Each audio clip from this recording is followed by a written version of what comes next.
नहीं जा सकते। रजिस्ट्रेशन तो आपका पहले ही था, बस इधर उधर आपके मन में ये बनवाइएगा कि भौतिक अगर आपके मन में कोई भी सुख लेने की इच्छा है वो आपको मिलेगी, बिल्कुल मिलेगी, लेकिन अध्यात्म में मिलेगी। साथ में आपको उसका क्रोध भी मिल जाएगा।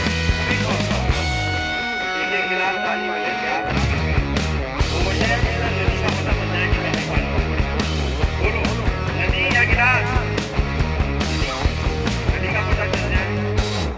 एक आफत ये है कि हम बड़े अजीब सी स्थिति में, हमारी स्थिति ऐसी है जैसे एक बहुत हरा भरा जंगल और उसमें हिरन हो, जैसे मैं हिरन हूँ, आप भी हिरन, हरी हरी घास चल रहे, खूब सारे रिश्तेदार भी हैं, दोस्त दुश्मन भी हैं, सब चल रहे, लेकिन भेड़िए ताक लगाए हुए हैं उसका कोई ख्याल नहीं, शिकारी तीर खींचे हुए हैं उसका हमें कोई ख्याल नहीं, रोज का एक एक हम में से कम हो रहा है उसका भी कोई फर्क नहीं।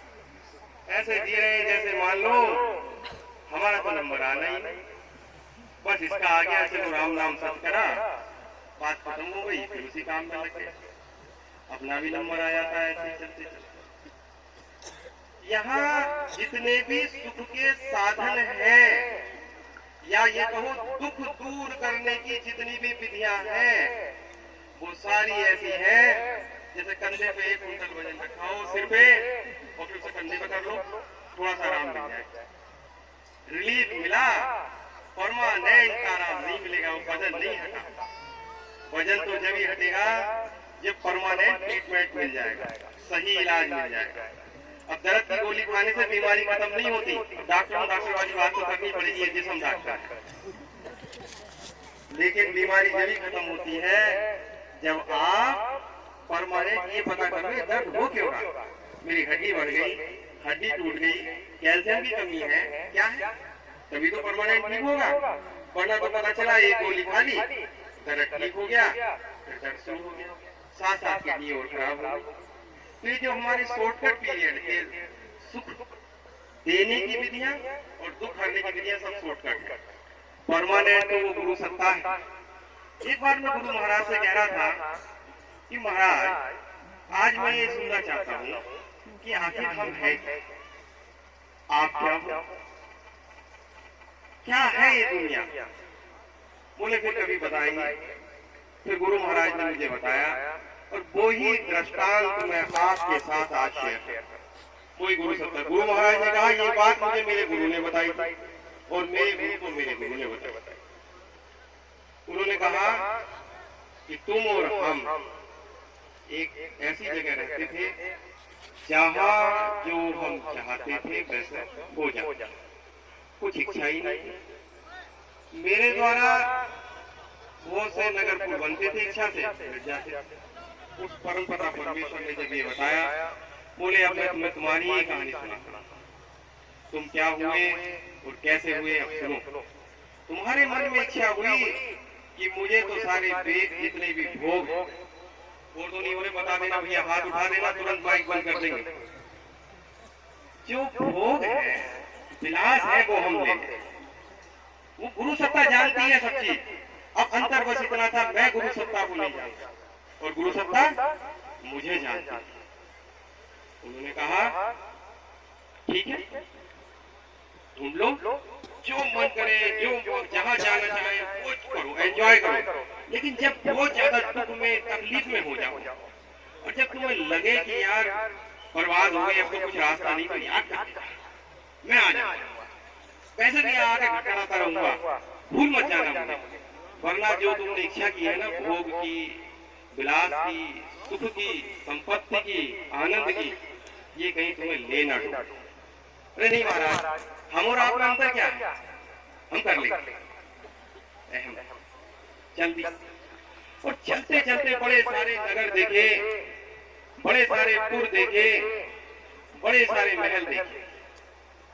मुझे एक महल बड़ा अच्छा लगा।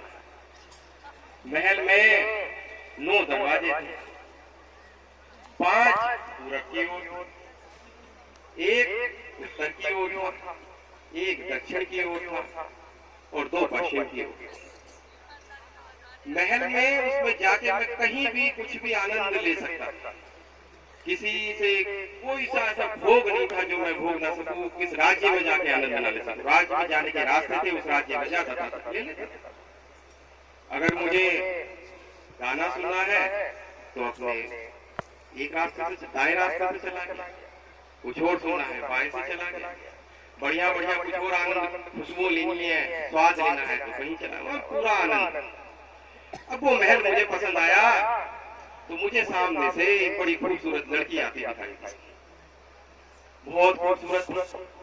अब आप जो सोच लो, जो बुजुर्ग हैं उनकी जवानी की हीरोइन जैसी थी और जो बच्चे हैं इस टाइम की हीरोइन जैसी, और छोटे बच्चों की सबसे खूबसूरत टीचर जैसी होगी, ऐसी थी।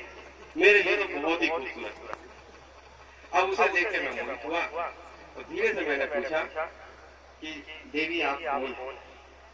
अगर आप माँ लक्ष्मी हैं तो भगवान विष्णु होने चाहिए, माँ पार्वती है तो श्री महादेव जी होने चाहिए, अगर आप माँ सरस्वती हैं तो ब्रह्मा जी का कुछ तो चिन्ह होता। लेकिन आप तो मुझे उसमें से कुछ नहीं लग रही, और अपनी बात कही वो कुछ और बोल जाए। चालाक आदमी था, पहले ही बोल दिया अगर कुछ नहीं हो तो मुझे बड़ी पसंद हो। बोली देखो भाई, पहले अपने बारे में कुछ बताओ। तो मैंने सोचा अपने बारे में बताऊं, उससे पहले कहीं ये कंडी काट ली, इसके बारे में पूछ लूं। मैंने कि देवी अपने बारे में तो बताओ। बोली देखो, मुझे किसने पैदा किया मुझे ये नहीं पता, जिस महल के बारे में तुम सोच रहे हो रहने का ये भी मुझे नहीं पता, मैं कौन हूं ये भी मुझे नहीं पता, लेकिन मुझे तो लगता है कि तुम्हारे साथ मेरी पटरी खा गया। क्योंकि ये है कि बाकी जो लोग हैं, बाकी जो महल के वाले लोग हैं वो खा रहे हैं, पी रहे हैं, वो मर जाते हैं। लेकिन ये महल है ना, इस महल की एक बड़ी खासियत है, इससे आप देवलोक, परलोक, नरक लोक, राक्षस लोग, यक्ष लोग, इवन ब्रह्मा लोग भी प्राप्त कर सकते हैं। अभी तो मैं तुम्हारे साथ रह के बड़ी खुश रहूंगी।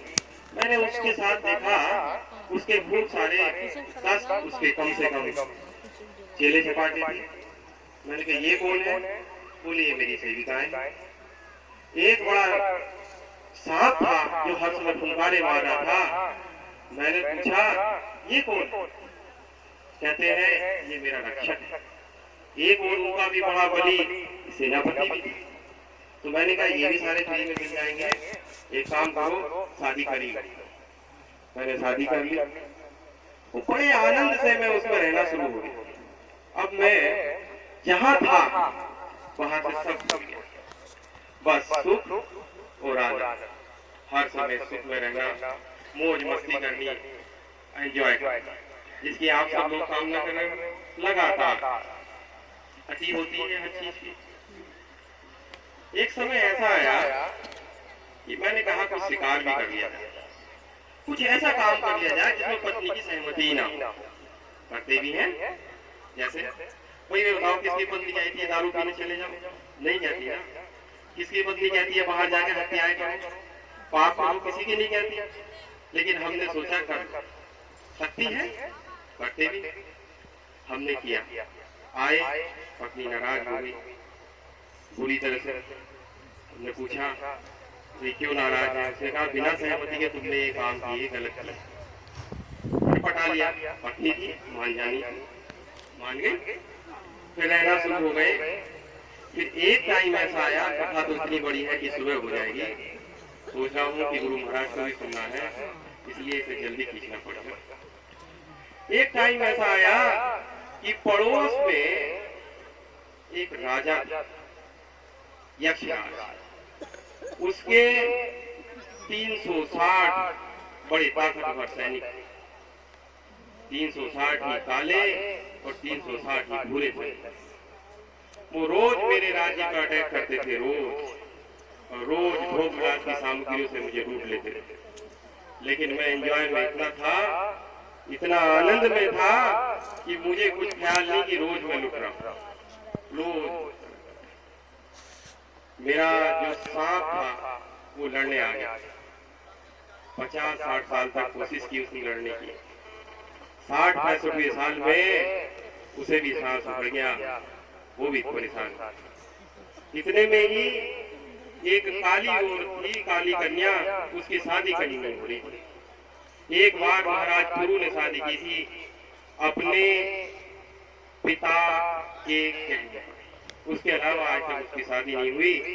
वो काल महाराज के पास गई कि आप मुझे सब कर लीजिए। उसने कहा नहीं, काल महाराज वो चालाक थे ना, बोले भी मैं बहन बना लेता हूँ और तुझे मैं ज्वर और पिज्वर और बहुत सारी सेना देता हूँ, तू जबरदस्ती लूट सबको और जबरदस्ती सबसे शादी कर, ऐसा कोई नहीं होगा जो तुझसे शादी लूट और शादी।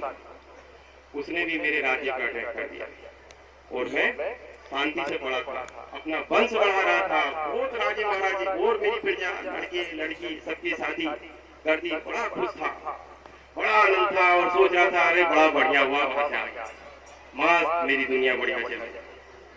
लेकिन उस काली कन्या ने भी अटैक कर दिया, उस यक्षराज का भी अटैक हो गया। उन्होंने मेरे नगर को जला दिया।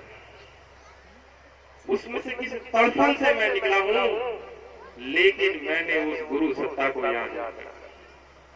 तड़पते तड़पते मैं इस तरह से वहां से निकला कि आप लोग खुद आइडिया लगाओ कि आप घर में हो और घर में आग लग जाए और निकलने का रास्ता ना हो और चारों तरफ से आपको पीन। उसके बाद जब मेरी ताकत थी, जिस ताकत से मैंने जिन राजाओं और महाराजाओं के साथ शिकार किया था, आनंद लिया था, जिनको कष्ट दिया था, मुझे क्या पता यहाँ से निकलूंगा तो वो मेरा रास्ता रोक लेंगे। उन्होंने मेरा रास्ता रोक लिया। बहुत दुख, बहुत अंधकार, कई जन्म हो गए, कई वर्ष बीत गए, करोड़ों वर्षों के बाद, क्योंकि मेरी आसक्ति कहाँ थी? अपनी पत्नी में। क्या हुआ होगा उसका, बच्चों का क्या हुआ होगा, पोते का क्या हुआ होगा, पोती का क्या हुआ होगा, अल्टीमेटली बीवी का तो क्या हुआ होगा, बड़ा ख्याल रखती थी। भाई शाम को आता था तभी खाना खाती थी, सुबह उठ के जाऊं तो कपड़े तैयार। तो ऐसी वाइफ का ख्याल कैसे नहीं आएगा, आप बताओ, आएगा ना? ख्याल हर समय था। अब ये व्यवस्था है कि जैसा ख्याल वैसा जन्म। अब मैं अगले जन्म में लड़की राजकुमारी, राजकुमारी बनने के बाद मेरी राजा से शादी हो गई। अब शादी हो गई, राजा थोड़ा सा अच्छा था, धर्म प्रवृत्ति का था। ऐसी सत्संग में जैसे आप सब राजा लोग हो, आप आते हो ना सत्संग में, ऐसी वो जाता था। मैं भी अपने पति के साथ जाना शुरू हो गई। अब राजा ने भी अपनी संपत्ति बढ़ाई, मैं भी अपनी पति के साथ बड़ी खुश थी। फिर क्या हुआ कि राजा का भी समय आने लगा, तो राजा ने कहा कि अब मैं ध्यान भजन और पूजन करूंगा जैसा मुझे गुरु महाराज ने बताया। वो ध्यान भजन पूजन करने लगा, अंतोगत्वा उसकी मृत्यु हो गई। अब मैंने सोचा मेरा क्या होगा। बुरी तरह से मैंने चिता इकट्ठी की, उसकी सबको रखा और रखने के बाद मैंने सोचा कि अब मैं इसमें सती हो जाऊं। मैं सती होने के लिए जैसे चढ़ी, वैसे ही वो गुरु सत्ता मेरे सामने आ गई और बोली, क्या क्या हाल बना रखा है। आज गुरु सत्ता आपके पास यही कहने आई है कि क्या हाल बना रखा है आप लोगों ने। मैंने कहा भैया आप कौन हो, कहाँ से आए हो? बोले मैं वही हूँ जिसके साथ था। हम तुम अलग नहीं है, हम तुम एक है। जैसा सोचेंगे वैसा साम्राज्य बन जाएगा, लेकिन तुम अपनी मैं करूं, मैं करूं, मैंने ये किया, मैंने वो किया, अपने लिए सब कुछ कर लिया। अगर ये कहता हमने किया, ईश्वर ने किया, सब कुछ समर्पित कर देता, तो आज ये चक्कर ना होता। अब मैं तुझे तेरा समय दिखाता हूँ। तुम तो एक हंस हो, तुम तो गुरु सत्ता के एक अंश हो। ना तो तू वो राजा था, ना वो तेरी पत्नी थी, ना ये तेरा पति है और ना ही तू किसी की पत्नी है। तू तो हंस है, क्योंकि तूने खुद अपने लिए अपना जाल बुनता चला गया और उस जाल में लगातार फंसता चला गया, इसलिए तेरा ये सब कुछ हुआ। मैं क्या, ये वो महल का राज तो बता दो बता दूं आपको क्या था महल, या बंद करूं? हाथ उठाओ, बताना हो। ठीक, वो महल ये इंसानी शरीर था। ये 5 दरबारें आप देख रहे हैं, ये भी पश्चिम वाले दरवाजे भी आप देख रहे हैं। इनसे ही तो आनंद करते हैं हम। देखने का आनंद आँख से, सुनने का आनंद कान से, खाने का आनंद स्वाद लेना हो तो मुंह से, है ना? बाकी मैं क्या बताऊं, सारे आनंद इसी से ही करते हो ना। 5 धातुओं का ये शरीर बना। अब वो यवनराज 360 दिन और 360 रातें थी जो हमें रोज लूट रही है। रोज हमारा शरीर बर्बाद हो रहा है। वो यवनराज 360 दिन रात थे। हमें चिंता नहीं है कि आज एक रात गई, आज भी लूट गई, कल भी लूट गई। नहीं, मजे करेंगे, कल और बढ़िया। फिर वो जरा थी, वो काली कन्या थी जरा, बुढ़ापा कोई नहीं चाहता। और जिन्हें तो अपनी पत्नी प्यारी होती है वो तो बुढ़ापा चाहते ही नहीं, क्योंकि लेडीज तो जवानी अच्छी लगती है। अब बड़ी बुरी हालत, वो बुढ़ापा, फिर मृत्यु थी, और जो मैं जला था वो मेरी चिता थी, जो वो निकला था मैं प्राण था, और जो मुझे कष्टों में था वो मेरे पाप थे। उन्होंने जो मैंने अपने पाप इकट्ठे किए थे, उन्हीं कष्टों में मैं गिर गया। उसके बाद चूंकि मेरी जो प्रवृत्ति थी, वृत्ति थी, वो स्त्री में थी, तो मैं स्त्री बन गया। जैसी प्रवृत्ति वैसी। तभी तो गुरु महाराज कहते हैं आपसे अभ्यास करो। अरे अभ्यास करो, अभ्यास में गुरु महाराज सामने है, आपका इष्ट सामने है, आप पे कृपा कर रहा है। अभ्यास करते करते क्या होता है कि जब हमारी मृत्यु होती है तो वही ख्याल आ जाता है वो गुरु महाराज सामने है और वो हम पे कृपा कर रहा है, तो हमारी दुर्गति नहीं होती। यमराज भी नहीं आता, लिख लो, आएगा ही नहीं, बिल्कुल नहीं आएगा। जिनके गुरु हैं, आप गुरु भगवान विष्णु को मान लो, आप भगवान शंकर को मान लो, चलो आपका किसी इंसान को मानने को नहीं करता, मत मानो, आप गुरु बना लो, आपको उसी रूप में वो ईश्वर आ जाएगा। देखिएगा, इस मानव शरीर की अपनी अपनी लिमिटेशन। भगवान राम थे, उन्हें भी शरीर छोड़ना पड़ा। भगवान कृष्ण थे, उन्हें शरीर छोड़ना पड़ा। और कर्म की गति भी बड़ी अजीब है। भगवान कृष्ण के सारे बच्चे मीट दारू पी के मरे थे आपस में लड़के। आप पुराण पढ़ के देखिए, वेद पढ़ पुराण पढ़िएगा, लास्ट में ये हुआ क्योंकि कर्म की गति थी। और भगवान श्री कृष्ण को भी शरीर छोड़ना पड़ा था। तो हम शरीर देखते हैं तो हम तो कभी भी नहीं उस शक्ति को पहचान पाएंगे। वो बार बार आके दरवाजा खटखटाती है, अरे मैं हूँ, मैं यहाँ हूँ, क्यों परेशान हो रहे हो? कोई जरूरत नहीं है परेशान होने की, उसको याद तो कर लो। और ये सब ख्वाब है, सपना है। अब एक बात बताओ, आप नींद में हो, सपने से क्या सपने का निवारण हो जाएगा? सपने से सपने का निवारण हो जाएगा? नहीं होगा। अब सपने में इतनी सारी चीज देखते हैं, मैं तो कभी अपने बॉस का भी बॉस हो जाता हूँ सपने। तो क्या मैं हो जाता हूँ?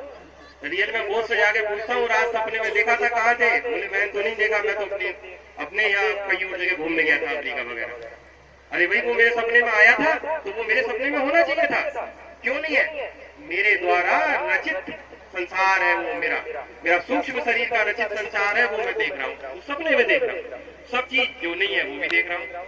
कभी कभी मैं रोने लगता हूँ, कभी कभी हंसने लगता हूँ। बीच बीच में तो स्थिति ये थी कि मैडम जी को आके हिलाना पड़ता था, क्यों क्यों इतना शोर मचा रहे हो? आप लोगों के साथ भी हुआ होगा, सबके साथ। जो चीज नहीं उसमें परेशान, और ये वास्तव में जो चीज नहीं है वो भी उसमें ही परेशान है। लेकिन वो जो परमपिता परमेश्वर है, कभी इस सत्संग के बहाने, कभी उस सत्संग के बहाने, कभी डांट के, कभी डपट के, कैसे हमें मैसेज देता रहता है, अरे मैं हूँ कहीं, या कहाँ झूठ में फंसे हुए, सच में मैं हूँ। तुम मुझे ना ख्याल तो करो, मुझे ढूंढो तो सही, कर्म से नहीं। क्या होता है कि हम सोचते हैं हवन करके, हम सोचते हैं ये तप करके, ना ना ना, ना। एक बार प्यार से याद तो कर लो, समर्पण करके।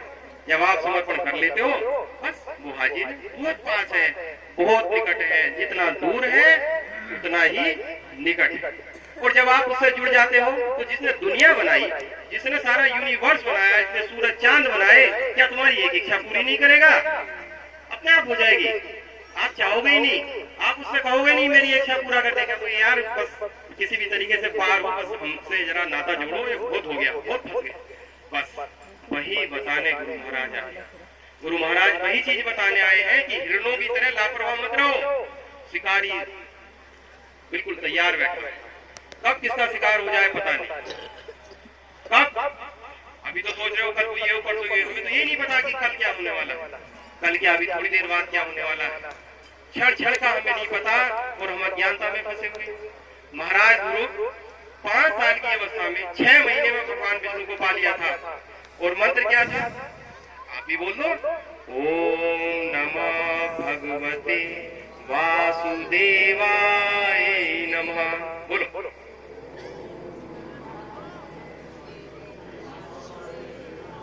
ओम नमः भगवते वासुदेवाय नमः।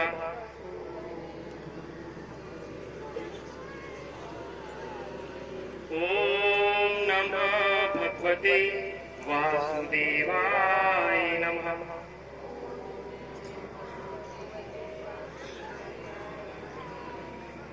अब थोड़ा सा गायत्री मंत्र का जप कर ले, कोई दिक्कत तो नहीं। गायत्री मंत्र का जप मैं क्यों करवा? कहां से आ गया गायत्री मंत्र? मैंने पढ़ा था कि सारे वेद और सारे जो हमारे पुराण, सारे देवी और सारे देवता इस मंत्र में, विश्वामित्र महाराज ने जब ये मंत्र जपा था, हमारे आदि गुरु, तो इस मंत्र में उन्होंने समाधि दी। मैंने कैसे? जब आप उसका आधारण देखते हैं ना, तो उसमें क्या होता है, जब उसका हिंदी में अर्थ देखते हैं, कहते हैं ये सुख स्वरूप, प्रकाश स्वरूप, दुख नाशक, कष्ट नाशक, पाप नाशक ईश्वर, हम आपको अपने अंतःकरण में धारण करें और आप हमारी बुद्धि को सन्मार्ग में लगाएं। बताओ, सारे वेदों में यही तो बात कही गई है कि आप ईश्वर को धारण कर लीजिए, ईश्वर की शक्तियों को धारण कर लीजिए। ईश्वर कहता है मुझे धारण कर लो, मुझे में समर्पण कर दो, बाकी तो मैं सही रास्ते पर आपको लगा दूंगा। लेकिन हम क्या करते हैं, जैसे मैंने अपनी वाइफ की बात नहीं मानी ना, शिकार खेलने चला गया था, बुद्धि की बात नहीं मानते, आत्मा की बात नहीं मानते, आत्मा को कह देते हैं अब शांत बैठ जा, मुझे करने दे। यही हम गड़बड़ करते हैं। गुरु महाराज उस आत्मा में बैठ के हमें बार बार सुनाते मत करो मत करो, हम वो करते हैं और वही दुख का कारण होता है, अदरवाइज दुख नहीं होगा। इसके आप लोग खुद साक्षी हैं, आपको खुद भी पता है। तो गुरु महाराज ने ये एक बार गायत्री मंत्र का जप कर रहे हैं, आप जरा मेरे साथ करेंगे। पहले मैं बोल दूं, फिर उसी क्रम में आप बोलिएगा, एक स्वर में बोलेंगे, एक साथ बोलेंगे। ओम भूर्भुवः स्वः तत्सवितुर्वरेण्यं भर्गो देवस्य धीमहि धियो यो न प्रचोदयात्। बोलिए।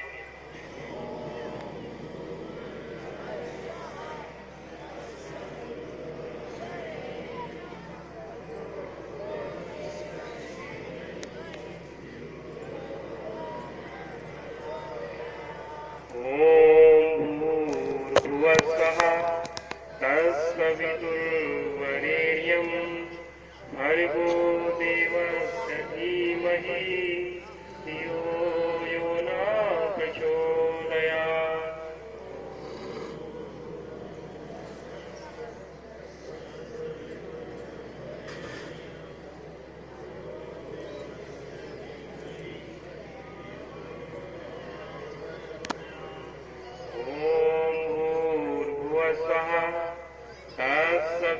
तत्सवितुर्वरेण्यं भर्गो देवस्य धीमहि धियो यो न प्रचोदयात्।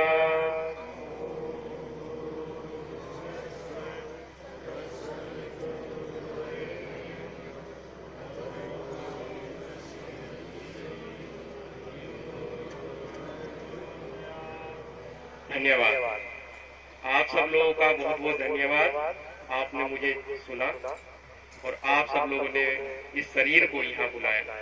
उस गुरु सत्ता का बार बार धन्यवाद कि उसने अपने वाणी के लिए मुझे इस शरीर को निमित्त बनाया, इसी भावना के साथ कि जो अगर इस शरीर से इस अंतराल में कुछ त्रुटि हो गई हो, आप लोगों का किसी वजह से कष्ट हुआ हो, उसके लिए मैं क्षमा चाहूंगा। और एक बार मेरे साथ जरा जयकारा बोलेंगे। परम पूज्य गुरु महाराज की, परम परम वंदनीय माता जी की। ओम